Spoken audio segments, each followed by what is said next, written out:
Hey, what's up? It's Jim, and today I'm going to talk about Treehouse of Horror 5. It is the 6th episode of the 6th season of The Simpsons. It aired on October 30th, 1994, so it's the first one that Kurt Cobain couldn't have seen. I used to do this every Halloween, and I figured, let's do it again. These are pretty cool. I should have kept this going, so why the fuck not? Let's try it again. This is widely considered by many to be the best Treehouse of Horror episode. I'm not entirely sure. I sort of like each one for different reasons, but it is definitely like a real favorite of mine. As a kid who would constantly watch like they used to do, I'm wondering when they stopped doing. They used to do marathons of like every Treehouse of Horror, and I feel like by 5, I'm not sure if they would accomplish that on network TV. So, but this was at least one where like when they do the syndicated Simpsons, they could every Halloween they could play all 5, like every weekday would have a different Treehouse of Horror and stuff, which was amazing. And I think I taped them. I think I taped the first 5. So these first couple I've watched a lot of times, more times than is humanly possible. This is the first one without a wraparound segment. They decided to get rid of it. I keep reading because of jokes. They had to cut jokes to have the wraparound segment. I'm okay with that. I didn't hate the wraparound segments. I thought they were fun. I forget what I said in those older videos, but it does have the opening. The last time they had the opening with Marge, the last time they had the tombstones, things of that nature. The opening with Marge is fine, but the thing that I always remembered as a kid was Homer doing, "This is my voice on TV." Like I thought that was hilarious. They're like, "Dad, you're ruining the mood." It just was such a fun thing. I know it was even at the time, because it was a dork, I knew it was a Outer Limits joke. Even though I've not really watched that much Outer Limits, but I understood that reference, as they say. This one has, I think, 3 that are fairly quotable, fairly well known, and fairly great. So I'll just go through all of them. It's directed by Jim Reardon, who not only did Bring Me the Head of Charlie Brown, which I've reviewed, he also is now writer for Disney, helping write Zootopia, Wreck-It Ralph, a lot of big Wall-E. He worked on the Ralph Bakshi's Mighty Mouse. He's a pretty well-rounded, amazing animation guy. He hasn't directed as much as you would think, particularly since he directed this, which is really well done. I think that would have happened more. This was written, the first one was Bob Cushell, or Blob Cushell. I have this guy still, so I can refer to it. Actually isn't as insightful as I used to think it was. Now I'm looking at wikis and other things and articles, and this, I'm like, oh, it is. I guess I did miss that there were wanted posters and a Scottish woman in Willie's room. I didn't miss that because it was in The Shining, the original Shining. Anyway, The Shinning, not based on The Shining because I don't want to get sued, is probably how I and most people my age first saw The Shining, or any idea of The Shining. In fact, when I watched The Shining, I was like, oh, that's where this is. It's got that. The great gag on to the house where they keep leaving stuff. Why like that? I do like that. Oftentimes in these, they'll like do a horror thing and then they'll just like get into a gag and they're just like, let's just go with it. And I do find that gag really funny. And even the joke of like, like we left Grandpa back at the thing, and they've like come back so many times, like, where's Grandpa? And it's such a smart gag because Grandpa was always there, and then Grandpa comes back, obviously. I like it as a Shining parody. I think it's a lot of fun. It obviously like rushes to the conclusion, but it's like not very long, so whatever. I do like Mr. Burns's like, I'll buy you a Coke, which I know people have said is referencing a Treehouse of Horror, like a previous one. I don't know. But I like all the how they use The Shining. Willie's like, I did actually like the bagpipe girl thing. I thought that was actually kind of clever, instead of what Scatman Crothers had in The Shining. I'm sure if you made it now, you'd have all these like crazy references and stuff. So I'm glad they made it then. Although it does have the great gag of the typewriter where it's like feeling fine, and then it does all the stuff around the place. I quite enjoyed that. I thought it was a great episode. It was honestly very wonderful. It's always makes me laugh. It's fun. I love like everything from the hedge maze to them running to it's just excellently animated. I love the whole like the give me the bat march thing, like all that like like Dan Castanella does such a great job at Homer in that particular segment. He's really one. This is really Homer centric Treehouse of Horror actually. And I quite like how they used the Shining. I think it was a smart, fun way. And also, it's like you have to be reminded that the Simpsons are sort of not themselves in a certain place. And I don't know if that's true of the other two segments, but in this, like, I don't think Homer would go that crazy if he didn't have alcohol, but whatever. I'm curious what Stephen King thought of that. I'm sure he's written it somewhere, but I didn't look it up.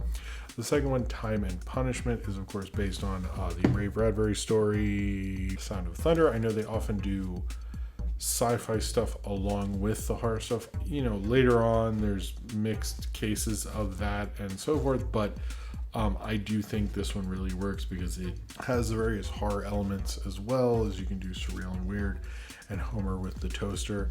I did try when I was like, I officiated a wedding, and I did try to get the what my father said on his wedding day, if you ever go back in time thing. I tried to get it in there, but they didn't let me. I mean, it wasn't my wedding, so. And if anyone gets me to officiate their wedding, I'll totally do that line. And then you can be like, oh shit, so what's that at my wedding? And I'll do it my kid. I'll definitely say it to my kids at their wedding. And they're like, Dad, don't, what, the Simpsons, come on. They were jailed for war crimes 30 years ago. This one was written by Greg Daniels and Dan McGrath, who are Count Greg Daniels, hey, there we go, and dearly departed Dan Graff. Those are okay. Oh, and Jim Reardon was Janus. I don't know how to say that word, but he was funny too. Anyway, I quite like this episode. My favorite is the obvious, like the where he comes back and everything's perfect, and they don't know what donuts are, and because they're gonna go to Patty and Selma's funeral, and he finds out that, or we find out it rains donuts. I thought that was really funny. All the fun time travel shenanigans. I always remember while the house is changing, the station ID on my VHS came up. Do I have that VHS anymore? No. But do I remember that stupid bullshit? Yes, I do. Especially the Ned Flanders thing with the lobotomy when he meets the monster kids, everything. It's such a fun, crazy segment. But like everything from like the dinosaur like squishing, it's like I wish I hadn't squished that fish, or when he sneezes on the dinosaur all the time. I don't know. There's just like such a 1-2 punch in this episode. These first two, it just really, really good, and it's really funny. And I especially like, I think something animation, is good at is like doing all sorts of crazy different worlds, because you can do that on such a much interesting level than live action. I think like this 100% does this. It really has a lot of fun with the animation and the Peabody and Sherman thing and everything about it. Just wonderful. Then you come to Nightmare Cafeteria, which is actually David X. Cohen's first credited Simpsons story, I think, which is amazing. Maybe you would think, I'm going to be honest, I thought David X. Cohen, like, when I read just the names who wrote this episode, I was like, oh, well, he wrote Time and Punishment. He didn't. He wrote Nightmare Cafeteria, which is crazy. You would think it'd be the sci-fi one, but it's not. So, Anyway, his name, David Cohen Severed Head. You know what? I like that one. Anyway, this one, I'm going to be very honest, it was 94. I was about 11. It scared me. It definitely scared me because I was pretty sure if the teachers were eating kids, I would definitely not last long. So it definitely freaked me out. But I like the idea of it. I think it's really fun and scary. Not really I don't think it's based on anything. And the ongoing gag, that I should bring up at this point is groundskeeper Willie keep getting like hit in the back with an axe, and James Earl Jones's quick cameo as alternate universe Maggie and stuff. But that's such a funny gore. I mean, some of this gets really, really gory in some places, but I kind of like that about it, to be honest with you. I know it probably bothers censors and people all the time because people are very sensitive about that stuff, but I do think like people don't want to often get into animation is always violent to a certain degree, and it's like fun because no one's actually getting hurt.